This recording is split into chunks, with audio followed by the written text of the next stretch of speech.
So dear students, today I will discuss about the next angular variable, okay, and that is the angular acceleration. In the last class we have discussed about angular velocity, okay, and now today I will discuss about angular acceleration. And most of the cases this angular acceleration can be denoted as alpha, okay, so we like to denote it as alpha. And here I will discuss this angular velocity by dividing this thing into two categories. One is average angular acceleration and another is instantaneous angular acceleration. So as we have discussed in the case of angular velocity also, that average angular velocity and the average angular acceleration and the instantaneous angular velocity, and the motive is same and the situation is also same. The mathematical formula are also same, but only the physical meaning is different, but the style of measurement is same, okay. And what is actually mean by angular acceleration? Angular acceleration is nothing but the total angular velocity for a particular time interval, okay. So for a particular time interval, the angular velocity, total angular velocity divided by total time. So this is always with the average concept, you know, average is always total divided by total, okay. So here total is the angular velocity, and the denominator we have to divide with the total time. So if you just draw the diagram in coordinate system, then you can relate this thing. Suppose let us as this is our actually in case of rotational motion, or here not rotational motion, here in case of circular motion. If you talk about circular motion, then the concept is same, you know you have done already this thing in actually linear motion, and there you have done this kind of situation, that is A, okay. So there A was dv by dt, you can say del v by del t. This was the linear average linear acceleration, okay. And this del v can be written as nothing but v2 minus v1, and del t can be written as nothing but t2 minus t1, and that is here also written, but instead of v1 v2 I have just used omega 2 omega 1, because this is the notation of angular acceleration, and that's why I have used this. But the concept is same as you have already learned in linear acceleration case, okay. So for linear acceleration, what is the meaning of this? The meaning of this is v2 minus v1. So at some let me take an example. Suppose at t1 is equal to, suppose at 10 second, okay, the velocity, suppose the velocity is v1, and that will be suppose 10 meter per second, that is suppose 10 meter per second.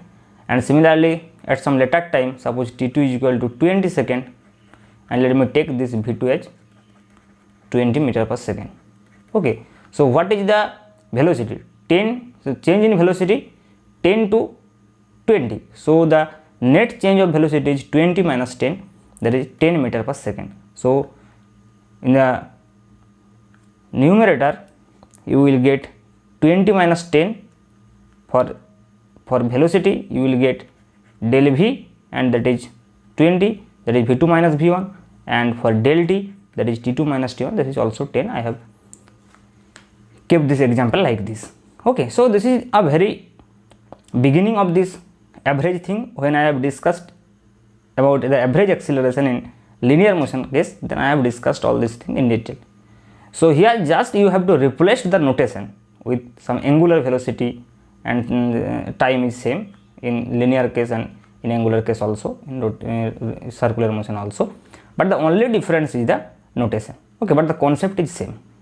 Similarly, you know, we will discuss about in instantaneous angular acceleration also, as we have discussed in linear case, the instantaneous linear acceleration also. And the instantaneous means for a particular time, so this is for a long time interval, okay. This alpha, that is del omega by del t, is for long time interval, and this is only useful, I am going to tell again, and I have told actually earlier also for the angular velocity case, that this alpha average is equal to del omega by del t, and this will be useful only when alpha is equal to constant. That means for each time interval omega is same, okay, for each time interval omega is same. That means you can say in this way that for every time interval the particle will rotate for some particular angle, and that angle is constant. for each interval of time it will rotate for a particular angle. So and that is why you can write over here that alpha average is equal to del omega by del t is equal to constant. So if alpha is equal to constant, okay, for each and every time interval, only in that case this alpha average is equal to del omega by del t, this equation is valid. Okay, so this is only useful for uniform acceleration. So please keep in mind this, for uniform acceleration, but you know the instantaneous variable always is useful for both. So this is more fundamental,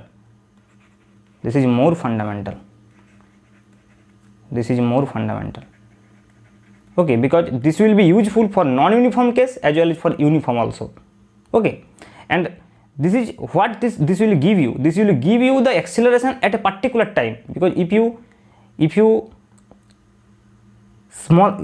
make small and small this time delta t, that is delta t tending to 0, when delta t tending to 0, that means the time interval is very small, that means it will give you acceleration for a particular time.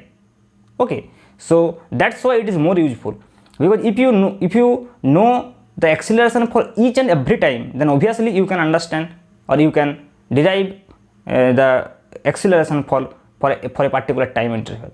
Okay, so if you know for each and every time, if you know, then obviously you can derive from this information for a particular time interval. But in the reverse case, if you know for a particular time interval, then it can be happen that you don't know for each time interval. Okay, and for each time interval you can only say if the acceleration is constant for each and every time. So if the acceleration is constant for each and every time, then only average acceleration is useful. Okay, but otherwise you should follow this thing. So this is written as delta t tends to 0 del omega by del t, and that is nothing but d omega by dt. Now if you put d theta by dt instead of omega, as you know angular velocity omega is equal to d theta by dt, so you can put here instead of omega d theta by dt, so it will be the second derivative of theta. As we have discussed in linear case, the acceleration is equal to d2x dt2. Okay, because you know we have a is equal to what? We have a is equal to dv upon dt, and if you put instead of v dx dt, then we will get d2x dt2. Okay, so this is same, instead of x, this is the linear variable, linear position, and this is the angular position theta, so it will give you d2 theta by dt2. Okay, so the concept is same again for the linear and the angular case, but you have to just understand here instead of x we have write over here theta, because here the particle is rotating, so it will make an angle, some angle after a particular time, but there it will cover some distance. Okay, for the linear case, but the other concept are all same. Okay, so now let me discuss about the relation between the angular acceleration and the linear acceleration. Okay, so let me first discuss about the scalar relation. There are two kinds of relation we will get here. One is scalar relation obviously, and another is vector relation. So this is the relation between linear and angular acceleration. Okay, and you know when we have derived this v is equal to omega, that is the relation between the linear velocity and the angular velocity, then from where we had started there from the relation between the angular position and the angular displacement and the angular displacement and the linear displacement, that is s is equal to r theta. We have started from here and we will land up here by differentiating one time. So here what we will do, we will start from v is equal to omega, that is the relation between the linear velocity and the angular velocity. So we will start from v is equal to omega r, and now if you make the differentiation with respect to t, then you will get the relation between alpha and r. And now if you take the differentiation, the dv upon dt, so it is just a uv derivative. Okay, so if you take this r as the first function and omega as the second function, then obviously it will be r into d omega dt plus omega into dr by dt. But you know for circular motion r is equal to constant. This is the radius of the circle. For circular motion obviously this r radius vector, this r is constant. Vector is not constant, but its magnitude is constant. because its direction is always outwards. So at this point the direction will be along this, at this point the direction will be along this. So its vector is not constant, r vector is not constant. You cannot say that r vector is constant, but its magnitude, that is the radius is always constant. So you can neglect this term dr by dt, because dr by dt is equal to 0. So you can neglect this term. So you will get only this r into d omega by dt, and this d omega by dt is nothing but alpha. We have discussed earlier. This is the angular acceleration. So this is the linear acceleration dv by dt, this is the radius, and this is the alpha. So obviously you can get the relation again, that a is equal to r alpha, like v is equal to omega and s is equal to r theta. So you can see in all the relations there is involved one r multiplied by r. If you multiply the angular variable with r, you will get the linear variable always. So here also you can write over here that the linear acceleration, obviously linear acceleration is obviously equal to radius of the circle into angular acceleration, radius of the circle into angular acceleration. Okay, so you will get this kind of relation always. But here the most important and the interesting case is the vector relation. This is the most important case. So let me see what is the vector relation. Okay, so obviously when we will talk about vector relation, then we have to start from the vector relation between v and omega. Okay, here I have started with scalar relation. Okay, v is equal to omega, because we want to derive the scalar relation between a and alpha. So we have to start with scalar relation. But here I want to derive the vector relation, so I must have to start with this vector relation v is equal to omega cross r. Okay, now again the method is same. You have to differentiate this thing. So dv with respect to t, obviously. So dv by dt is equal to, here omega is first function, so d omega by dt cross r plus omega cross dr by dt. But one thing here you have to keep in mind, you can't change the order of this omega and r. Where I have derived the scalar relation, that is v is equal to omega r, it does not matter that which derivative we will make first. You can change the order. Derivative you can differentiation omega first and then r. It will not violate your actual rule. But if you change the order here, if you change the order, then also there is no problem, because you can write it as omega into dr by dt. Okay, plus r into d omega by dt. It will not affect your actual relation. Okay, you can here order is first omega then r. So here you can write first omega then differentiation r then differentiation d omega dt. It will not affect your actual relation. But here for the cross product, you cannot change the order of omega and r. You cannot change the order of omega and r. So you have to differentiation first omega and r have to make constant. Keep r as a constant. But the order of omega and r, that is omega cross r, will be same. Omega cross r will be same. But here you can say first omega then r. So you can take omega first then r. Here r first then omega. It will not affect your actual calculation. But here this here is cross product. So omega cross r and r cross omega is different, completely different direction. So you cannot change the order here. So this is the most important thing when you are going to differentiate this equation, this vector equation. Okay, so you have to keep in mind and you have to keep constant this order. Okay, now let me see what is the significance of each and every term. So here the d omega by dt is nothing but the angular acceleration alpha, and this r is the radius vector. So it is now not constant. So you cannot equal to 0 this dr by dt. You cannot make dr by dt is equal to 0 because r is not constant here. So what is dr by dt? Dr by dt here is actually the v. Okay, so dr by dt here is v. Okay, and this v dr by dt is equal to d omega by dt is equal to alpha, and this is r, this is omega, and this dr by dt is equal to v. So now there is two vector, one is alpha cross r and another is omega cross v. Now if you use your right hand rule, then you can get this alpha cross r, the direction of alpha cross r and the omega cross v. Okay, so now let me give you the direction of alpha cross r and omega cross v. And this alpha cross r, if you use your right hand rule, the cross product rule, you will get this alpha cross r along tangent. So this is you can say this is the tangential component. So whenever you have a circle, okay, whenever you have a circle like this.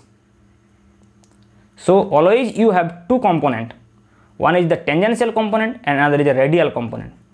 And if you see this alpha cross r, okay, if you see this alpha cross r, then alpha cross r will always give you the direction along the tangential direction. So this is the tangential component of acceleration. This is actually the resultant acceleration, this dv by dt, actually the resultant acceleration. And this alpha cross r is the tangential acceleration, because from the rule of cross product you can find that the alpha cross r is along the tangential direction.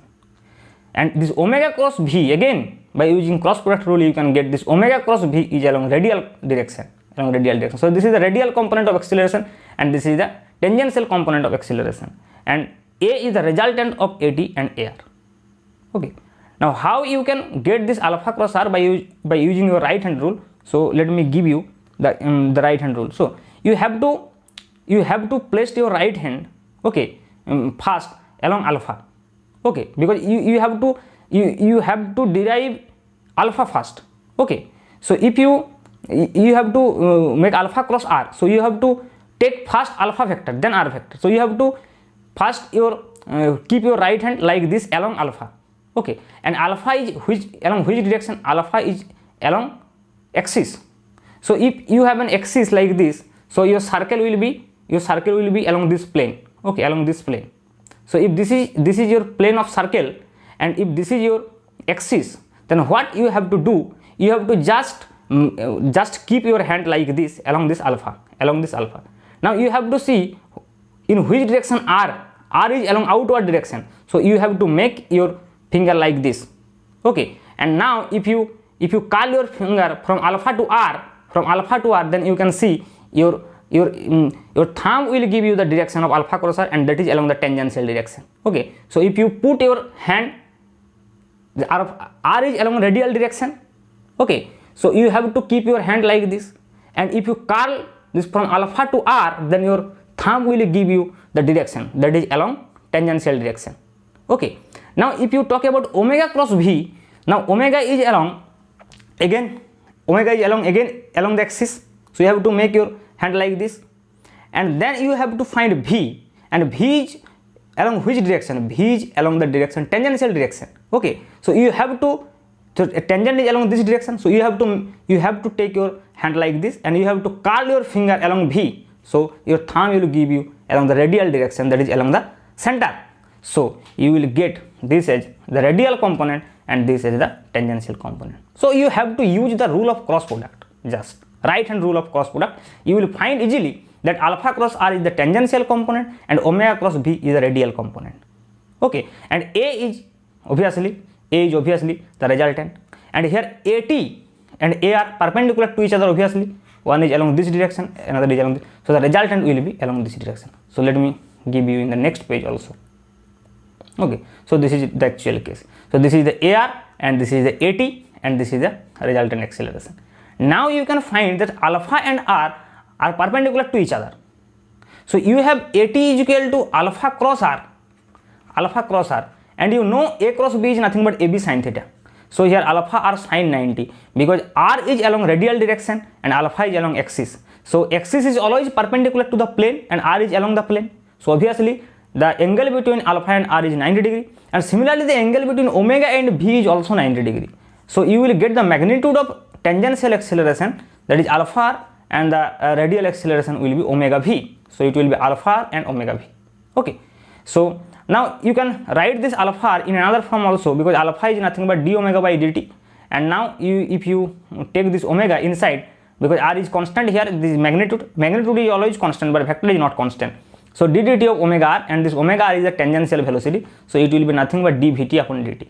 So tangential acceleration can be written as rate of change of tangential velocity also, or you can write it as alpha r, okay. And this ar, that is the radial acceleration, actually this is omega v, and if you put instead of omega v by r, then it will give you v square by r, or if you put here instead of v square, if you put here omega r, then it will give you omega square r square by r, and that is give you omega square r, okay. And this is sometimes, you know, this is known as the radial acceleration, or it's popularly known as centripetal acceleration. So now what will be the resultant acceleration? A will be root at square plus ar square. So if you put the value of at here, then it will be dvt by dt whole square plus omega square whole square. So this is finally the resultant acceleration. Okay, but if you talk about uniform circular motion, then obviously this omega is equal to constant. For uniform circular motion, omega is equal to constant, and in that case alpha will be 0 obviously, because alpha is equal to d omega by dt. So this will be 0. So if alpha is equal to 0, okay, then at is equal to 0, or you can say just alpha is equal to 0 means at is equal to 0, or you can say omega is equal to constant, or otherwise you can say the vt, the speed, the tangential speed is also constant, that is vt is equal to constant. So for uniform circular motion, you can write for uniform circular motion or for UCM, that is vt is equal to constant, or the first time differentiation, that is dvt by dt is equal to 0, or in other words, if you talk about omega is equal to 0, then also alpha is equal to 0. So these two things will give you the same result, that is the at is equal to 0, that is the tangential acceleration, that is alpha, that is the dv by dt is equal to 0. So the resultant acceleration now, this will be 0, so it will only be ar. So here the resultant acceleration is only the radial acceleration, that is the centripetal acceleration. So for uniform circular motion, we will discuss in the next class in great detail. Again I will prove this centripetal acceleration in another words, in another way. Okay, there are various ways that can be proved this centripetal acceleration. There are various ways of proving this result. I will prove you another 2 methods also in the next class. This is just the relation between angular. I am going to derive here. I am going to derive actually the relation between the linear velocity, linear acceleration and the angular acceleration. But these are the automatically outcomes from there. But I will prove in the next class also. Intentionally I will prove. This is unintentionally. Automatically comes out from the when I am going to take the, or I am going to derive the relation between the angular acceleration and the angular and the linear acceleration. Then it will be the automatically outcome from this, unintentionally outcome. But I will intentionally prove this thing in the next class again, at least by using 2 methods, that you will get this v square by r or this omega square r, or sometimes you can get these 2 results if you don't want to initially, if you don't want to take the uniform circular motion, then you will end up with 2 acceleration. One is tangential acceleration and this is radial acceleration.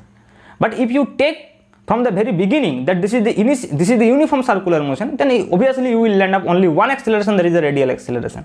Okay, so I will prove this thing in 2 ways. Okay, in 2 methods in the next class obviously. Okay, but here this is the conclusion.